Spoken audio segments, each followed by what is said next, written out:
Bismillahirrahmanirrahim. Assalamualaikum warahmatullahi wabarakatuh. Innal hamdalillah nahmaduhu wa nasta'inuhu wa nastaghfiruh wa na'udzu billahi min shururi anfusina wa min sayyiati a'malina. Man yahdihillahu fala mudilla lahu wa man yudlil fala hadiya lahu. Asyhadu an la ilaha illallah wahdahu la syarika lah wa asyhadu anna Muhammadan 'abduhu wa rasuluh alladzi la nabiyya ba'dahu amma ba'd. Fa inna asdaqal hadithi kitabullah wa khairal hadyi hadyu Muhammadin sallallahu alaihi wasallam wa syarrul umuri muhdatsatuha fa inna kulla muhdatsatin bid'ah wa kulla bid'atin dhalalah wa kulla dhalalatin finnar.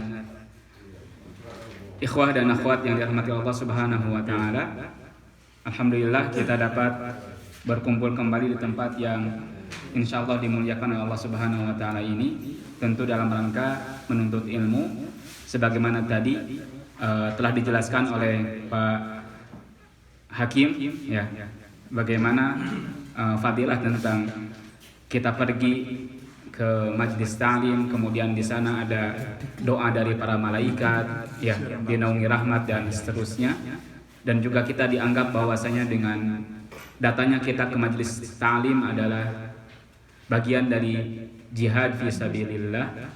Maka hal tersebut haruslah kita syukuri bersama, dan tidak ada yang bisa kita sampaikan kecuali syukur kita kepada Allah Subhanahu wa taala atas kesempatan itu, atas kenikmatan menuntut ilmu. Di samping bahwasanya orang lain di sana jauh dari kenikmatan ini. Juga salawat serta salam kita sampaikan kepada Nabi Muhammad sallallahu alaihi wasallam, sahabat, para tabi'in dan orang-orang yang mengikutnya hingga akhir zaman. Pada beberapa pekan lalu kita telah membahas mengenai al-amalu bil Quran wal hadis, ya, beramal dengan Al-Quran dan hadis. Ya, kita insyaallah masih ingat ya, kenapa kemudian kita perlu dan wajib beramal dengan Al-Quran dan hadis. Namun ternyata kembalinya kita kepada Al-Quran dan hadis itu tidak hanya sekedar kembali, harus ditambahkan apa? Dengan pemahaman para as-salaf as-shalih. Kembali saja kepada Al-Quran atau kembali saja kepada hadis tanpa merujuk kepada apa yang menjadi nasihat dan juga pemikiran dari para ulama, para salaf as-shalih, maka itu akan menjadi kesesatan juga gitu ya, ketika kita hanya langsung terus ya ke Al-Quran tanpa ada bimbingan dari para ulama, bisa saja kita malah tersesat. Maka beramal dengan Al-Quran dan As-Sunnah ataupun hadis itu harus berdasarkan kepada pemahaman para as-salaf as-shalih. Itu pada pekan kemarin ya, beberapa pekan yang lalu, al-amal bil Qur'ani wal hadis di halaman 26. Kemudian insyaallah pada Jumat ini kita akan membahas mengenai as-sunnatu wal bid'atu, dan juga setelahnya tentang ad-du'a'u al-mustajab. Dua subtema yang akan kita ambil pada pekan ini dan menjadi sesi terakhir di dalam buku ini insyaallah. As-sunnatu wal bid'ah halaman 29 bisa dilihat ya. As-sunnatu wal bid'ah, sunnah dan bid'ah. Sunnah di sini ya bukan seperti yang kita sampaikan sebelumnya, sunnah dalam artian hadis ya, dalam artian kalau dalam disiplin ilmu usul fikih itu berarti yang mengamalkan dapat pahala, yang tidak mengamalkan tidak mendapatkan pahala dan dosa, tidak mendapatkan dosa ya. Bukan di situ ya. Sunnah dan bid'ah dalam pembahasan ini adalah ya, sunnah dalam hal ini adalah untuk lawanan ya, sebuah istilah lawanan dari kata bid'ah. Jadi bid'ah lawannya adalah sunnah. Bukan sunnah dalam artian usul fikih yang mengerjakan dapat pahala, bukan seperti itu. Tetapi sunnah lawan dari bid'ah. Apa kemudian bid'ah? Ya, kalau sunnah secara bahasa itu thariqah, cara, metodologi ya. Itu sunnah secara bahasa ya. Dan secara istilah di sini adalah lawan dari bid'ah. Bid'ah apa? Secara bahasa sesuatu yang baru. Ketika dalam masalah dunia ada yang baru, maka itu tidak ada hal yang buruk di situ, tidak ada tempat untuk kita katakan itu adalah hal yang tidak boleh dan terlarang. Ketika apa? Ketika masalah duniawi. Kecuali kalau memang menyelisih Al-Qur'an. Berinovasi, ya, adanya pesawat, adanya komputer, adanya kemudian mikrofon, itu bukan berarti suatu yang bid'ah kemudian kita mencela bid'ah tersebut, tetapi apa? Bid'ah yang berkaitan dengan duniawi kemudian tidak menjadi permasalahan yang ingin kita ambil di sini. Yang kita angkat di sini bukan bid'ah itu, tetapi bid'ah dalam masalah agama. Ya. Makanya ketika ada orang yang masih kekeh kok tetap ke haji, ya, pakai pesawat, berarti itu bid'ah dong, ya. Berarti salah server. Itu tidak yang kita maksudkan dalam definisi bid'ah. Man ahdatsa fi amrina hada, man ahdatsa fi amrina. Siapa yang melakukan hal baru fi amrina, di dalam perkara kami. Perkara kami itu apa? Perkara agama. Fi amrina ini yang menjadi titik poinnya. Malaysa minhu falaysa man ahdatsa fi amrina hada malaysa minhu fahuwa raddun, dan bukan darinya, dari syariat kami, fahuwa raddun, maka itu tertolak. Hal fid dini bid'ah hasanah, ya, soal yang pertama, hal fid dini bid'atun hasanatun, apakah di dalam agama itu ada bid'ah hasanah? Ya, jawabannya tentu kita tahu ada, tidak? Ya. Ini tadi dalam agama, bukan dalam masalah dunia apapun secara bahasa, bukan itu yang kita angkat di sini, tetapi masalah agama. Laisa fid dini bid'atun hasanatun. Ya. Dalam agama tidak ada bid'ah hasanah. Wad dalilu qauluhu ta'ala, dan dalilnya adalah al-yauma akmaltu lakum dinakum wa atmamtu 'alaikum ni'mati. Hari ini kami sempurnakan untuk kalian agama kalian dan kami sempurnakan bagi kalian nikmatku. Wa raditu lakumul Islam madina, dan aku ridho bagi kalian Islam sebagai agama. Nah, poinnya apa? Yang perlu digarisbawahi adalah akmaltu, kami sempurnakan. Di saat ada sesuatu yang baru, bid'ahkan yang baru, kemudian kita mendatangkan hal baru, maka seakan-akan kita telah menuduh Allah menyelisihi apa yang disampaikannya, menuduh Rasulullah tidak sesuai dengan apa yang Allah kabarkan. Kan berat menuduh Rasulullah belum menyampaikan agama Allah Subhanahu wa taala, sedangkan Allah mengatakan akmaltu, aku sempurnakan. Berinovasi dalam agama seakan-akan apa tadi? Menuduh Rasulullah tidak amanah dalam mengemban risalahnya. Seperti itu. Bahaya sekali gitu ya. Selain kita menuduh Rasulullah, kemudian menuduh apa? Ketidaksesuaian antara perkataan Allah dengan Rasulullah sallallahu alaihi wasallam.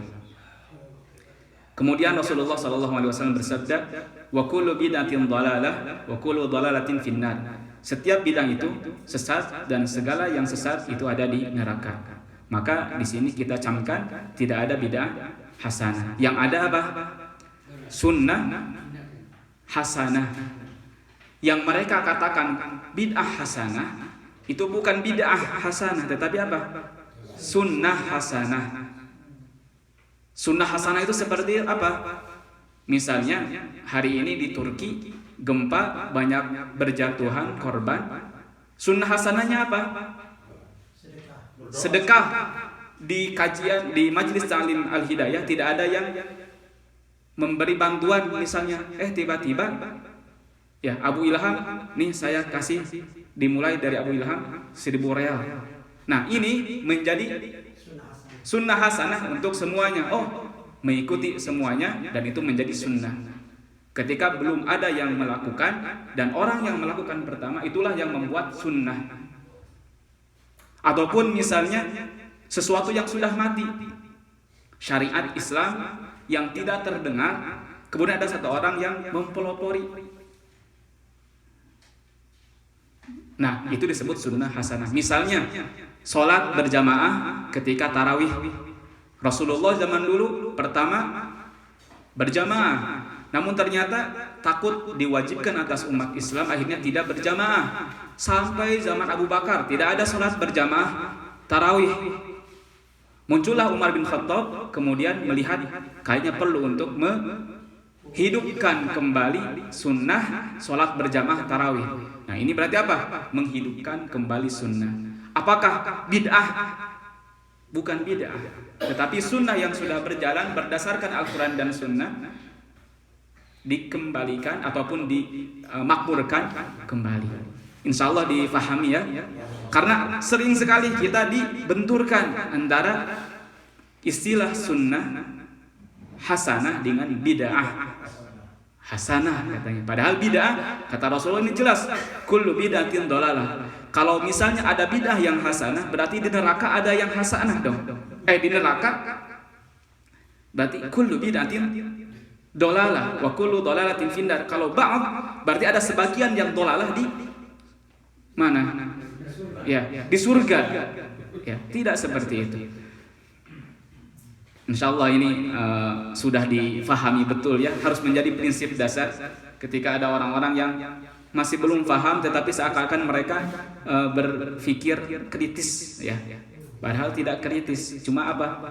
Belum berilmu ya, ataupun belum mengetahui ilmunya atau menutup telinga untuk mengetahui. Kemudian yang kedua, mahiyal bid'atu fid din, mahiya al bid'atu fid din. Apa bid'ah dalam agama? Ya, al bid'atu fid din hiya ziyadah fihi awin nuqsan ya. Bid'ah dalam agama adalah az-ziyadah fihi, menambah di dalamnya, di dalam agama. Kalau contoh kecilnya misalnya sholat subuh 2 rakaat, tetapi kita masih semangat, akhirnya apa? Jadi 3 rakaat, menambah. Itu berarti bid'ah. Ya. Sholat 2 rakaat, kemudian kita tambah menjadi 3 rakaat dengan dalih kita masih kuat, ini fresh pagi hari misalnya. Ini menjadi bid'ah karena menambah apa yang menjadi ketentuan syariat. Awin nuqsanu, atau mengurangi tadi sholat lagi misalnya 4 rakaat karena capek habis kerja, sholat isya jadi 2 rakaat misalnya tanpa sebab syar'i. Ya, kalau sebab syar'i ada ya, jama' qasar misalnya, kalau musafir mengqasar sholat isya menjadi 2 rakaat, itu sebab syar'i. Tetapi tanpa sebab apapun, karena kemudian kita memiliki hawa nafsu tertentu, akhirnya mengurangi sholat tadi menjadi 2 rakaat, ya tidak bisa. Ini bagian dari al-bid'atu fid din. Qala Allah Ta'ala, am lahum syuraka syara'u lahum minad din ma lam ya'dam bihillah. Apakah mereka memiliki sekutu ya yang mensyariatkan di dalam agama ma lam ya'dam bihillah, yang tidak diizinkan oleh Allah Subhanahu wa taala. Jadi kita dianggap menyekutukan Allah dengan mendatangkan syariat yang memang tidak diizinkan oleh Allah Subhanahu wa taala untuk didatangkan. Jadi di sini ada sebuah istifham ingkari, ya, istifham pertanyaan yang mengingkari perbuatan mereka yang mendatangkan agama tanpa izin dari Allah Subhanahu wa taala. Kemudian Rasulullah SAW bersabda, man ahdatha fi amrina hada ma laysa minhu fahuwa raddun. Tadi sudah dibahas, man ahdatha, siapa yang berbuat ataupun datangkan hal yang baru fi amrina, di dalam agama, di dalam urusan kami, hada ya, urusan kami ini yaitu agama, ma laysa minhu, dan tidak ada darinya, dari agama tersebut, fahuwa raddun ya, maka hal tersebut tertolak ya. Raddun ghairu maqbul, tidak diterima. Kemudian soal yang ketiga, hal fil Islam sunnah hasanah, hal fil Islami sunnatun hasanatun, apakah di dalam Islam ada sunnah hasanah? Tadi yang sudah disinggung, ya ada sunnah hasanah. Naam, fil Islami sunnatun hasanatun, dalam Islam ada sunnah hasanah. Dalilnya apa? Man sanna fil islami sunnatan hasanatan. Siapa yang melakukan sunnah, ya, menghidupkan sunnah, yang memulai sunnah. Jadi para ulama mengatakan man sanna man ibtada'a, ya, bis sunnah, siapa yang memulai dengan sunnah Rasulullah, ya, falahu ajruha, maka dia mendapatkan pahalanya, wa ajru man amila biha, dan mendapatkan pahala imbadi, pahala orang yang melakukan setelahnya, min ghairi an yunqas min ujurihim syai', tanpa dikurangi dari pahala tersebut, ya, pahala mereka tidak dikurangi. Karena kemudian kita orang yang mempelopori, maka sama orang yang mengikuti kita itu mendapatkan pahala tanpa dikurangi pahala mereka, karena kita juga mendapatkan pahala dari perbuatan mereka, ya, kita mendapatkan double, ya, yang memulainya mendapatkan double, kemudian yang memulai yang melanjutkan setelahnya dia mendapatkan pahala yang tidak dikurangi oleh Allah Subhanahu wa taala. Itu sunnah hasanah. Sedangkan bid'ah itu adalah bid'ah dhalalah, tidak ada bid'ah hasanah. Kemudian selanjutnya, mata yantasir al-muslimun, ya, kapan orang muslim itu menang, ya. Allah sudah menjanjikan bahwasanya orang muslim itu akan apa? Akan berjaya, sejahtera. Wal an'am khalaqaha lakum, ya.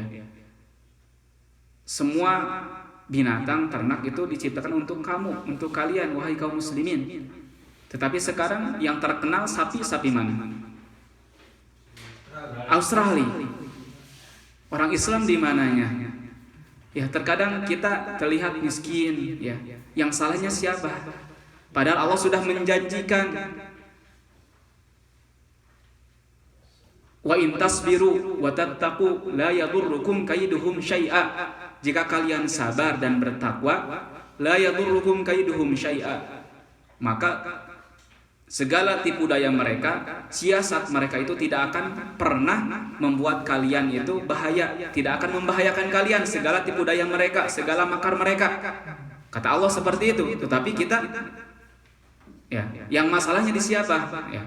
Di mana masalahnya? Di kitanya. Apakah kemudian kita sudah bersabar dan bertakwa atau belum? Kan kita sering mendengar dulu, kalau misalnya si fulan ini menjabat, ini kita akan tersiksa, terzolimi, dan seterusnya. Lupa ada hak Allah, ada kewajiban kita. Wa in tasbiru wa tattaqu, jika kita sabar dan bertakwa, la yadurrukum kaiduhum syai'a, maka segala makar mereka itu tidak akan bisa membahayakan kita. Jadi sudah, janji Allah itu sudah ada, dan Allah tidak akan mengingkari janjinya. Cuma apa? Masalahnya kitanya yang belum istijabah, belum mampu untuk mendatangkan, untuk menyambut seruan Allah Subhanahu wa taala. Ya ayyuhalladzina amanu stajibu lillahi walir rasuli idza da'akum lima yuhyikum. Wahai orang-orang beriman, jawablah seruan Allah dan Rasulnya jika mereka berdua mengajak kalian kepada sesuatu yang menghidupkan kalian, yaitu Al-Quran. Mata yantasirul muslimun, kapan orang muslim itu jaya, menang.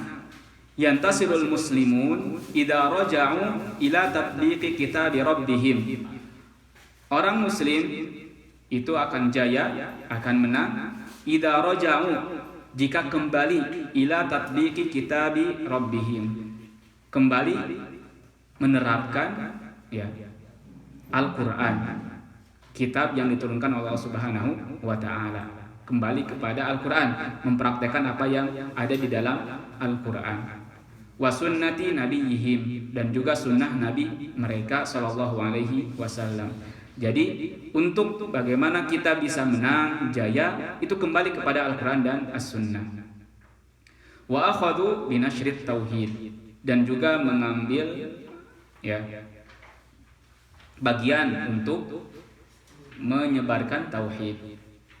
Wa hadzaru minasyirki ala ikhtilafi madahirihi, dan menyampaikan mewanti-wanti manusia dari kesyirikan dengan beraneka ragamnya corak, ya, beraneka ragam corak dari kesyirikan tadi. Kita perlu mewanti-wanti teman kita, keluarga kita, saudara kita dari kesyirikan yang begitu merajalela dan beraneka ragam. Karena kata para ulama apa?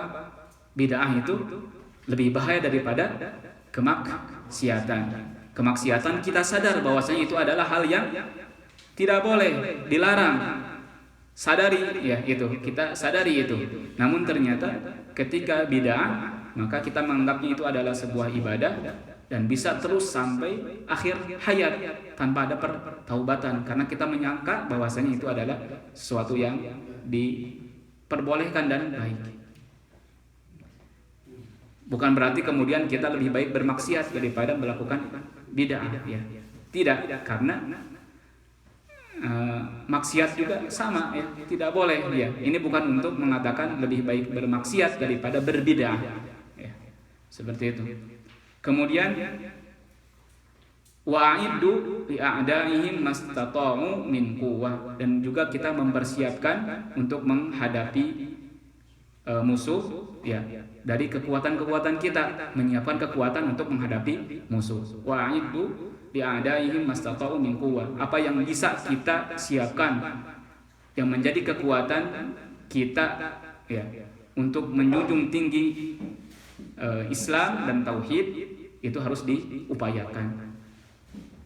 Apa peran kita? Islam itu akan jaya pasti, namun di mana kita di saat kejayaan itu ada, ya. Apa peran kita? Ya, jangan sampai kita tidak memiliki peran dalam kejayaan tadi. Ya, minimal kemudian kita mengamalkan sunnah-sunnah Rasulullah. Kalaupun kita terbayang bahwasanya kejayaan itu harus dengan berorasi, ya minimal kita apa gitu, hal yang bisa membuat hujah kita di hadapan Allah Subhanahu wa taala bahwasanya kita telah berupaya untuk menjunjung tinggi kalimat Allah dan tauhid. Atau mungkin, ya, makanya cicak, ya, cicak kan ada sunnah untuk dimatikan, dibunuh. Konon katanya di saat Nabi Ibrahim, ya, ini kisahnya betul atau tidak? Belum saya cek kembali. Jadi ketika Nabi Ibrahim dibakar, cicak dari jauh perannya ada apa? Meniup-niup agar apa?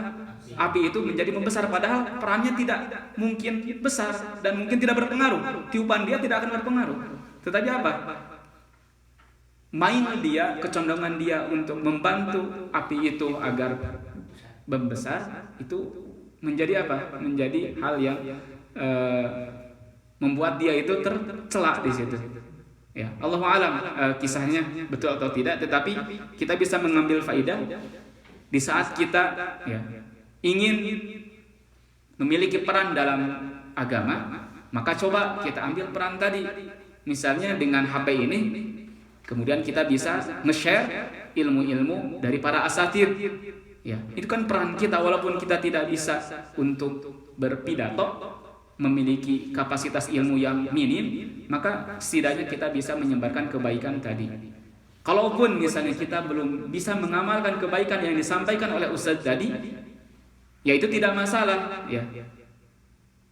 Tidak termasuk orang yang dikatakan oleh Allah Subhanahu wa taala, lima taquluna ma la taf'alun. Kenapa kalian kemudian berkata apa yang tidak kalian lakukan?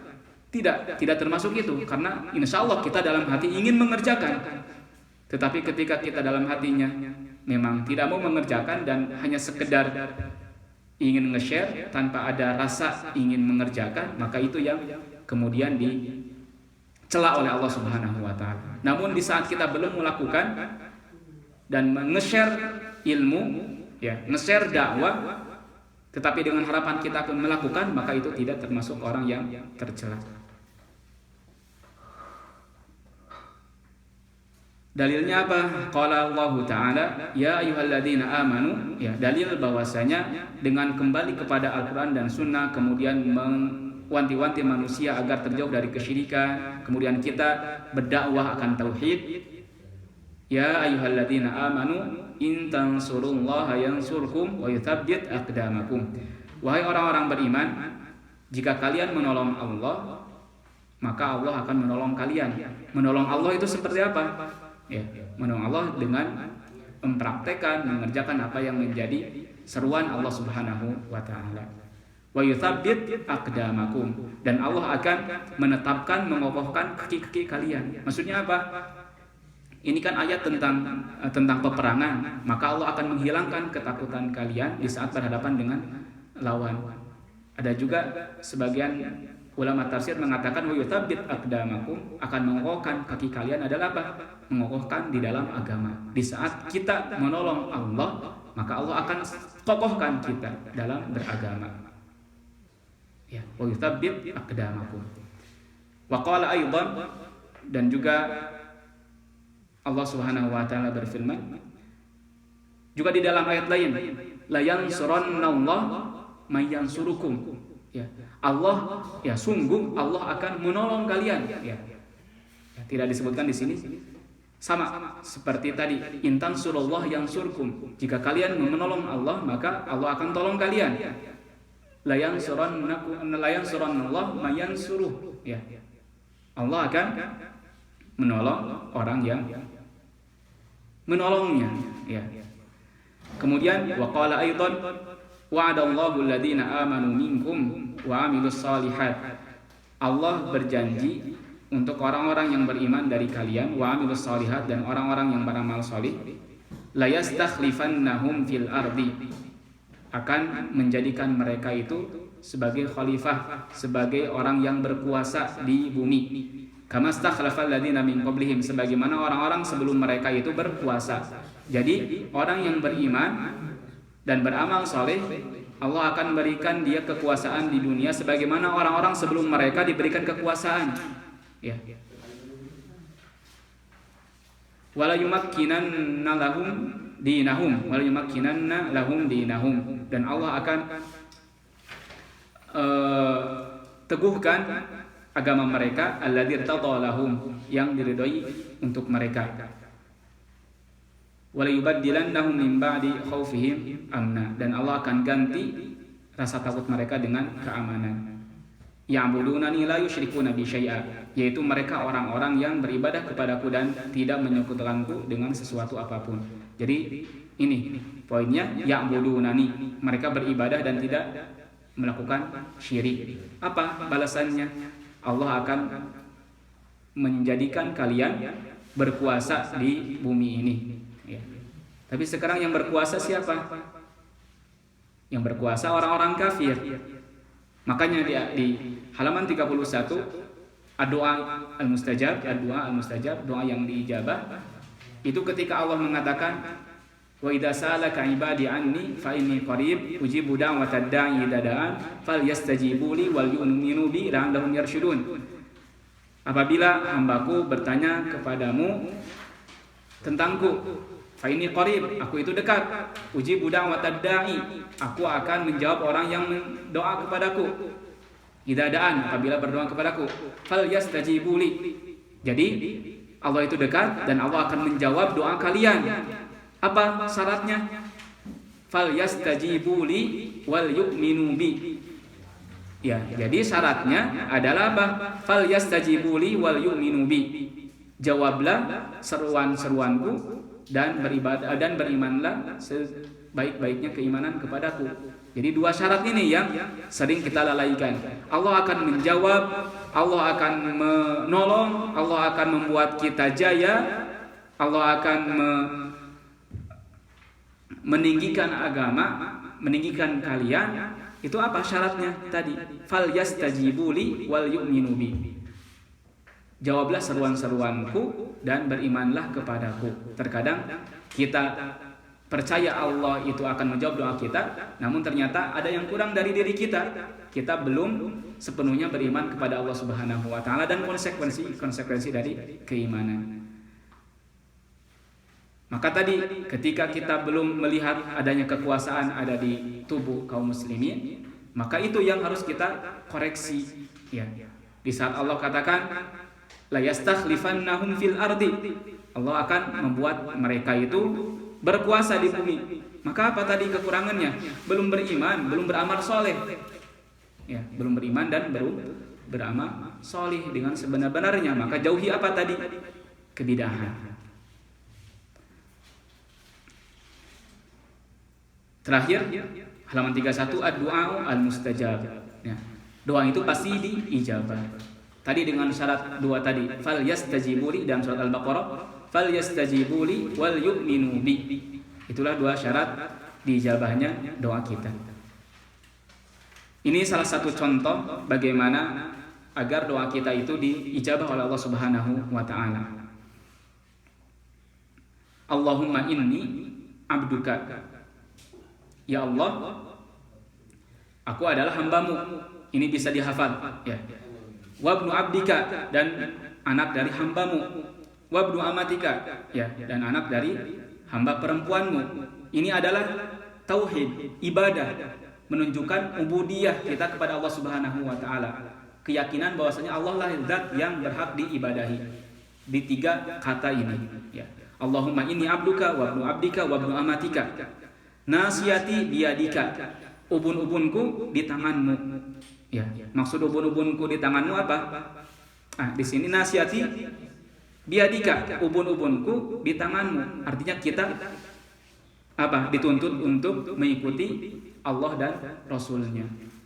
Jadi kalau dalam bahasa Arab istilah nasiyati itu artinya kita yang mengatur dia. Seakan-akan kita diatur sama seseorang, maka dikatakan anta nasiyati. Itu nasiyati biadika, madin fiyya hukmuk, telah berlalu dariku ketetapanmu. Adlun fiyya qada'uk, dan takdirmu itu adil ya. Takdir baik dan buruk itu datang dengan kehikmahan Allah dan keadilan Allah Subhanahu wa taala. As'aluka bikulli ismin huwa laka. Aku meminta. Nah, ini di sini kata-kata memintanya. As'aluka, ya Allah, aku meminta kepadamu bikulli ismin. Ini tawassul. Bikulli ismin huwa laka. Saya meminta kepadamu dengan segala nama yang kamu miliki. Huwalaka, yang kamu miliki, dan yang dimiliki oleh Allah itu nama-namanya ada yang samait bihi nafsak, yang namanya tersebut dinamai oleh Allah Subhanahu wa taala untuk dirinya, au anzaltahu fi kitabik, atau diturunkan oleh Allah Subhanahu wa taala di dalam Al-Qur'annya, au 'allamtahu ahadan min khalqi, atau Allah mengajarkan kepada seseorang dari rasulnya ya, dari makhluknya, baik itu rasul ataupun malaikat. Awista'tarta bihi fi ilmil ghaib indak, atau yang memang Allah tidak memberitahu kepada siapapun dan menjadi gaib. Jadi ada nama-nama yang Allah beritahu kepada Rasulullah, kepada malaikat, dan ada yang kemudian Allah simpan dan tidak ada yang mengetahuinya. Anta ja'alal Qur'ana rabi'a qalbi. Ini doanya. Anta ja'alal Qur'ana rabi'a qalbi. Agar Al-Quran menjadi rabi'a qalbi. Rabi itu apa? Semi ya, musim semi. Ar-rabi al-faslu as-sabi, musim semi. Kalau di sini maksudnya apa? Ya, rabi'a qalbi. Ya, kalau melihat musim semi bagaimana? Ya, indah gitu kan ya. Bunga-bunga kemudian bermekaran seperti itu ya. Maka kita menginginkan bahwasanya hati ini seperti halnya di musim semi ya, sejuk ya, indah, jauh dari kesyirikan. Kesejukan hati itu jauh dari kesyirikan, kedongkolan, dan penyakit-penyakit hati lainnya. Wa nura sadri, dan menjadi cahaya bagi hati, bagi dadaku. Wa jalaa huzni, dan menjadi penghapus kesedihan. Wa dhahaba hammi, dan pengusir dari kegundahan. Nah, ketika kita mengatakan tadi berdoa kepada Allah kemudian dimulai dengan ketauhidan, kemudian tawasul dengan nama-nama Allah, maka apa? Illa adhaballahu hammahu wa huznahu. Kecuali Allah akan menghilangkan kegundahan dan kesedihannya, wa abdalahu makanahu, dan mengganti tempatnya dengan kegembiraan, kebahagiaan dan kesenangan. Wa abdalahu makanahu farja, maka Allah akan memberikannya tadi rasa senang, kemudian solusi dan seterusnya dari masalah yang dia hadapi. Ini tata cara berdoa, ya. Jadi untuk kemudian kita bisa berjaya, Islam itu kemudian ditolong oleh Allah, kita kembali kepada Al-Quran dan Sunnah dengan pemahaman para salaf as-shalih, kemudian kita beramal, beribadah, ya, beriman kepada Allah Subhanahu wa taala, dan yang terakhir adalah dengan berdoa. Dan doa untuk diijabah adalah tadi dengan cara kita mengakui bahwasanya kita adalah hamba Allah, mengakui bahwasanya kita adalah hamba yang lemah, dan kemudian kita bertawasul dengan nama-nama Allah dan sifatnya. Lalu setelahnya kita berdoa kepada Allah, dan ini contohnya adalah di saat kita meminta Al-Quran menjadi pelipur, menjadi pembersih dari apa yang menjadi kegundahan dan masalah kita, maka ini bisa dihafal. Dan kata Rasulullah, illa adhaballahu hammahu, akan diijabah segala apa yang menjadi kegundahannya, kesedihannya itu akan Allah hilangkan. Ya. Kalau kita misalnya pengen apa, ya kita coba dengan cara seperti ini, ya, berdoa di malam hari, di waktu-waktu ijabah. Jadi ada waktu-waktu ijabah, ada kata-kata yang membuat itu diijabah. Nah, kita praktekkan dua-duanya di waktu dan juga muqaddimah yang membuat doa kita itu diijabah oleh Allah Subhanahu wa taala. Alhamdulillah, buku Khudh Aqidatak ini sudah selesai dibaca dari awal sampai akhir, karya Muhammad Ibn Jamil Az-Zainu. Mudah-mudahan bermanfaat. Ini ringkasan, jadi sengaja saya ambil buku ini sebagai muqaddimah dengan muqaddimah dari bacaan-bacaan buku setelahnya, insyaallah, mudah-mudahan. Jadi seakan-akan murojaah apa yang telah kita terima sebelumnya dari Ustadz Abu Ziyad misalnya dan ustadz-ustadz lainnya. Tentu pembahasan kita dari awal tentang hakullah alal ibad, hak-hak Allah atas hambanya, kemudian tentang tauhid, macam-macam tauhid dan seterusnya, itu sudah disampaikan sebelumnya oleh ustadz yang lain dan terkhusus Ustadz Abu Ziyad.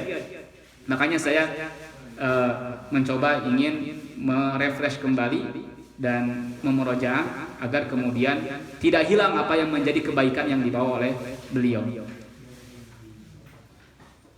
Sebelum saya tutup, mungkin ada pertanyaan atau langsung ditutup? Atau langsung ditutup? Ya. Ya, ditutup dulu kemudian silahkan bertanya ya. Subhanakallahumma bihamdika asyhadu an la ilaha illa anta astaghfiruka wa atubu ilaik. Wassalamualaikum warahmatullahi wabarakatuh. Ya, Pak. Tentang sebenarnya di aset tadi. Ya. Bagaimana menyikapi tuduhan bahwa mereka yang ternyata melakukan bid'ah? Kenapa? Menyikapi tuduhan bahwa mereka yang anti bid'ah ternyata juga melakukan bid'ah. Iya. Contohnya? Contohnya khatamul Quran pada akhir salat tarawih.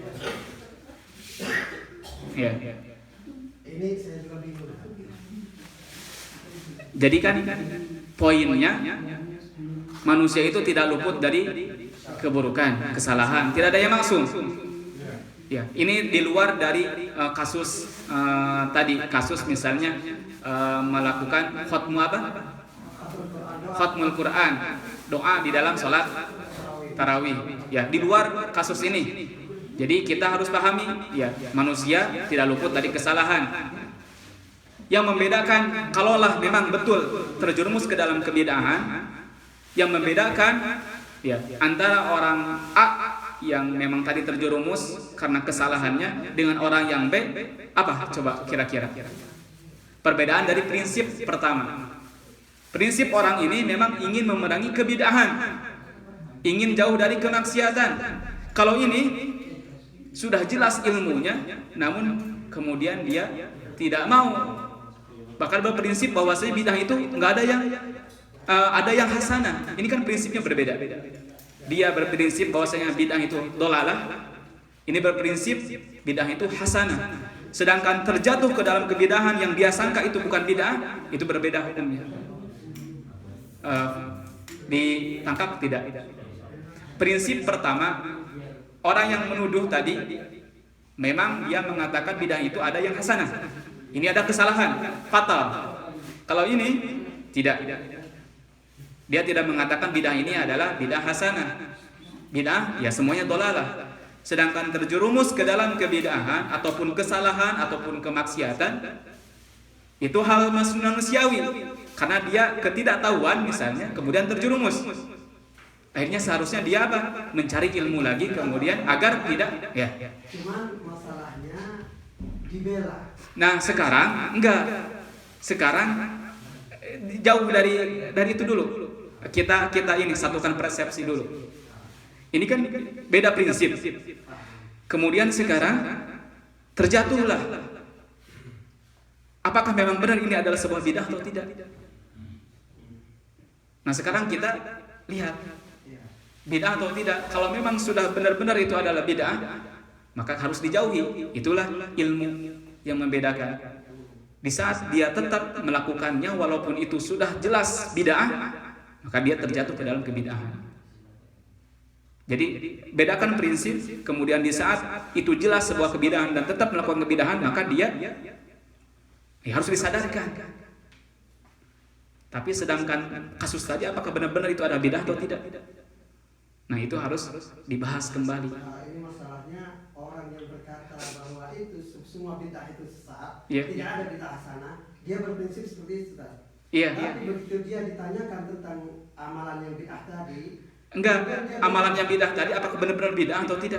benar-benar bidah, menurut prinsipnya dia bidah. Apa? Bahwa amalan tersebut memang tidak pernah ada di dalam ajaran Rasulullah atau para sahabat. Berarti dia salah. Yang berkata ini ustaz atau awam? Syekh. Hah? Syekh. Apa tadi amalannya? Khatamul Quran. Khatmul Quran Yang dibaca ketika di akhir sholat tarawih. Di Makkah. Khatmul Quran pas dibacanya terus sampai akhir gitu. Yang dibaca pada akhir sholat tarawih. Doa khatmul Quran atau khatmul Quran? Doa khatmul. Itu ada amalan sahabat. Anas bin Malik. Iya. Di luar sholat. Di luar sholat. Sedangkan doa di dalam sholat boleh enggak? Boleh. Boleh. Tapi menghususkan doa tersebut ya wajib harus dilaksanakan, itu yang tidak boleh. Nah, tapi keyakinan dia apa? Kan nggak tahu dalam hati. Tapi doa secara umum boleh kan ya? Itu kebaikan, doa tersebut kebaikan. Dan apakah dia mengatakan ini adalah doa khatmul yang harus dan syariat? Ketika beliau ditanya tentang doa khatmul Quran ini, beliau berkata, datangkan dalil yang melarang dari doa ini. Ya, gitu. Jadi seolah-olah dia berkebalikan dengan keyakinan atau prinsipnya dia dari sebelumnya. Mungkin prinsip sebelumnya apa? Prinsip sebelumnya ya semua seperti yang kita ketahui bahwa bid'ah itu tidak ada amalan baru yang pernah tidak ada pada zaman Rasulullah atau para sahabat. Ya Allahu a'lam, berarti dia memiliki pandangan lain. Ya, memiliki pandangan lain. Jadi intinya yang kita cari itu kan bukan gini. Melihat asatid, melihat para masyayikh itu jangan dilihat dari sosoknya dia sebagai syekh. Tetapi yang harus kita ambil adalah sosoknya dia sebagai ulama, kemudian kita mengambil ilmu darinya. Terkadang banyak ya di antara kita bukan yang diambil, yang menjadi titik poinnya itu bukan ilmunya, tetapi apa? Perdebatannya. Oh, Syekh Fulan mentahdir si Fulan. Si Fulan ini berteman dengan si Fulan lainnya. Sedangkan si Fulan ini berteman dengan yang mentahdir ini. Itu ilmu bukan? Bukan. Tetapi ilmu apa yang dia bawa, kemudian kita ambil jika memang itu betul, kemudian kita tinggalkan. Dulu anak waktu di Libya bingung. Ada istilah sururi, ada istilah-istilah lainnya, kesesatan ataupun istilah salafi, istilah wahabi. Anak belum ngerti. Ya. Ada nasihat ya dari seseorang, antum nggak perlu memperpusingkan hal tadi. Antum belajar, insya Allah akan memfilter sendirinya. Nah sekarang kalau kita tahu itu salah, terus kemudian terus untuk kita apa? Kita tahu dia bukan maksum. Dia bukan maksum. Poinnya didapat ya? Ya, insya Allah. Jadi itu. Jadi alhamdulillah berarti ilmu yang antum dapatkan dengan kemudian ada kasus seperti itu, dengan sendirinya kita memfilter, alhamdulillah harus disyukuri. Tapi bukan berarti kemudian kita menjelekkan ulama tersebut. Siapa tahu dia memiliki pandangan lain, kemudian dia berhujah dengan pandangan tersebut. Allahu a'lam. Ditutup sebagai sudah jam 11 kurang. Subhanakallahumma wa bihamdika asyhadu an la ilaha illa anta astaghfiruka wa atubu ilaik. Assalamualaikum warahmatullahi wabarakatuh.